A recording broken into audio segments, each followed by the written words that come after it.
Okay, so my year in review. 2020 was definitely a super interesting year between obviously the COVID pandemic and the release of Joe Exotic on Netflix.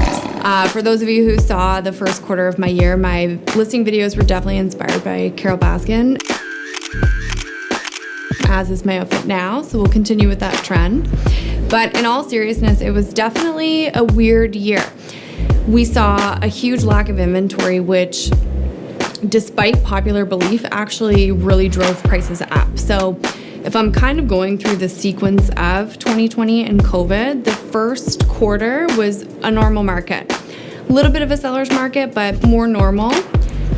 March, I would say, till probably mid to end of April, it was like somebody clicked pause on the market. So inventory went up, buyers kind of shied away because they didn't really know what was happening or what was to happen next. So I know for myself, I quickly kind of jumped into action to make sure for my clients everything was really digitalized and smooth and we could still go and see everything that they wanted to see. And then on the listing side, obviously that the process did become more digital so that we could eliminate the people that didn't necessarily need to come into my client's home. So yeah, that was an interesting time.